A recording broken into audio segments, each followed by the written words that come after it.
Vamos falar então da transferência de calor por condução unidimensional em regime permanente em uma parede plana. O que a gente quer dizer com essas condições todas, né? O caso típico seria a parede de algum equipamento ou de algum ambiente, onde ocorre então uma transferência de calor por convecção, como está colocado nessa figura da esquerda. E quando a gente fala unidimensional, é uma simplificação, porque todos os sistemas eles vão ser tridimensionais. Mas geralmente a gente pode fazer uma análise unidimensional quando a gente tem essa situação mostrada nessa figura, onde uma dimensão ela é muito menor do que as outras. Então, os gradientes de temperatura eles vão ser mais pronunciados justamente nessa direção, que é o que está colocado aqui, né? Você tem um perfil de temperaturas que varia ao longo da direção x, né, mostrado nessa figura. Então, nas outras faces, né, ao longo da direção y e ao longo da direção z, as temperaturas não variam, né, como está colocado nessa figura. Quando a gente fala em regime permanente, né, e nós estamos tratando aqui também do caso sem geração de calor, então significa que externamente a essa parede existe algum sistema que está mantendo as temperaturas dessas faces numa determinada condição e essa condição não muda, certo? Bom, a gente vai pegar a equação da difusão térmica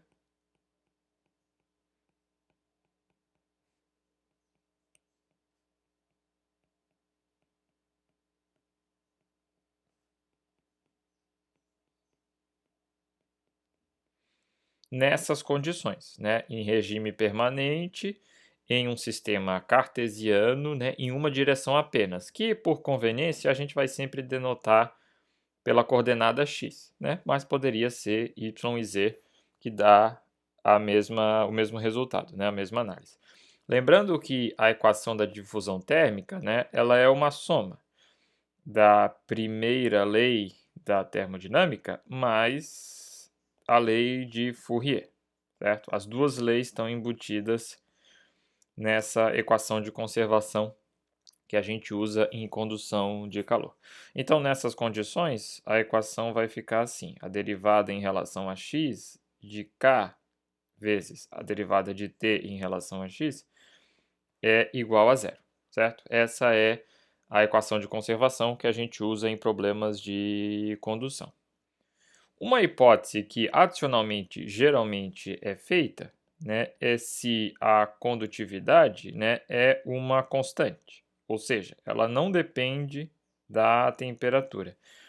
Então, a gente pode, o K, como é uma constante, né, a gente pode tirar de fora dessa derivada aqui e vai ficar uma coisa assim, né? Derivada segunda da temperatura em relação à coordenada x é zero. Que tipo de função, né, a gente quer resolver isso aqui para t de x, né? E que tipo de função satisfaz essa equação diferencial, né? A sua segunda derivada é igual a zero. Isso aqui é uma equação que descreve uma reta. Então, numa parede plana, né, na parede plana, lembrando, em regime permanente, sem geração de calor, em uma direção e se a condutividade for constante, certo? Então, como está colocado aqui, né, o perfil de temperatura é uma reta. Portanto, né, resolvendo aquela equação, vai ficar assim: o t de x é uma constante vezes x mais C2, né? Onde essas constantes vão ser resolvidas com base nas condições de contorno. Então, olhando aqui nessa figura da esquerda, o t de zero, né, que seria essa face aqui, é igual a C2 né? E isso aqui é igual a uma temperatura da interface 1, temperatura da superfície 1. E a outra condição é que o T de x igual a L, portanto, isso aqui vai ser C1 vezes L mais C2, isso aqui tem que ser igual a TS2. E resolvendo para C1, a gente vai ter que isso é TS2 menos TS1 sobre L. Próximo passo numa análise de transferência de calor é aplicar a lei de Fourier, certo?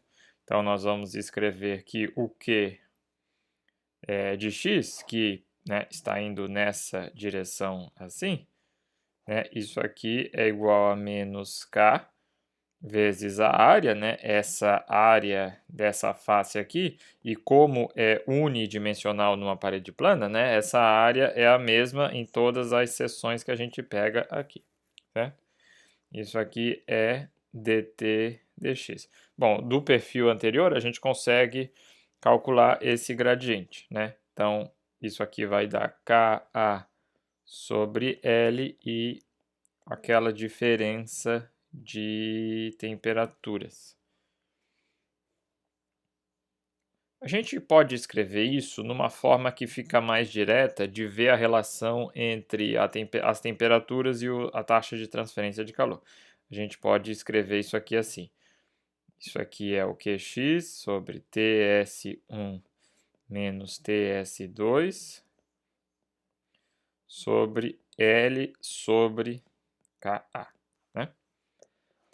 Bom, o que essa equação aqui está dizendo, né? O que é isso aqui? Isso aqui é a lei de Fourier, certo? E a gente, né, lineariza a lei de Fourier porque o perfil é linear, tá? E o que a equação, né, essa lei de Fourier nessa forma quer dizer? Que existe uma coisa que flui, que é a taxa de transferência de calor, que é igual a uma diferença de coisas que causam essa transferência de calor, dividido por uma coisa que está diminuindo a transferência de calor, certo? Quanto maior for esse denominador, para temperaturas fixas, menor vai ser a taxa de transferência de calor, certo? O que com isso se parece, né? Isso se parece com um sistema elétrico, onde a gente tem uma diferença de potencial elétrico e existe aqui uma resistência elétrica. E existe aqui uma corrente que flui, que é o potencial num ponto menos o potencial no outro, dividido por uma resistência. Se a gente volta aqui, é exatamente isso. É uma coisa que flui, é a diferença de potencial para a transferência de calor, que é a temperatura, dividido por uma resistência.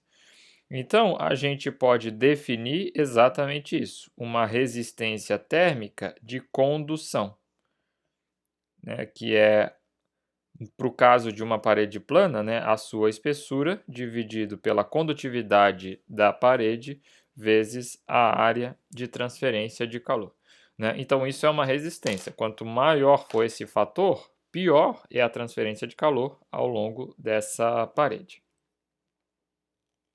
Quando a gente analisa agora a lei de resfriamento de Newton, né, a gente chega numa forma parecida, né? Como é que a gente pode escrever a lei de resfriamento de Newton, né? Esse calor de convecção, né, por exemplo, como colocado aqui na figura da esquerda, né, entre uma superfície sólida e um fluido, né, isso aqui é Ts, né, a temperatura da superfície, menos a temperatura do fluido, que vamos chamar de T infinito, por 1 sobre HA, né? Porque a gente pode escrever isso aqui como HATS menos T infinito, né? Que seria a forma mais conhecida da lei de resfriamento de Newton, né? Só que então, pela analogia que a gente estava fazendo, né? Esse fator aqui é a resistência de convecção, né? Quanto maior esse fator, maior é a resistência. Só que cuidado, né? Aumentar a resistência de convecção significa diminuir o coeficiente de transferência de calor por convecção, certo? As analogias entre circuitos elétricos, né, e transferência de calor permite a gente construir circuitos térmicos, né, onde a gente analisa vários efeitos combinados, né? Então, por exemplo, no caso clássico que a gente está tratando, né, de uma parede que separa dois escoamentos de fluidos, né, um desse lado e um desse outro, o que a gente tem é uma associação de resistências, né? Entre a temperatura do fluido e a temperatura da superfície aqui, a gente tem uma resistência de convecção. Entre uma temperatura e a outra da parede, a gente tem uma resistência de condução. E entre essa outra superfície e o outro fluido, que seria esse caso aqui, a gente tem uma outra resistência de convecção, certo? Então, né, o que está acontecendo na prática é que o calor está viajando, né, dessa temperatura aqui para essa temperatura aqui, só que ele está passando por várias resistências. O que essa análise de circuitos quer dizer? Né, que é a primeira lei da termodinâmica, na verdade. Né? O calor ele está sendo conservado, né? A taxa de transferência de calor ela está sendo conservada à medida que ela passa por esses diferentes meios aqui. Né? É o que está sendo colocado aqui. Né? Existe um fluxo aqui que está viajando por essa rede térmica.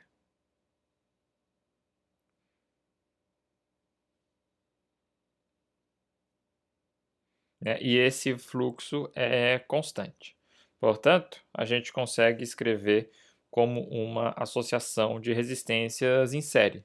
Né? Cada subsistema está contribuindo para a resistência total.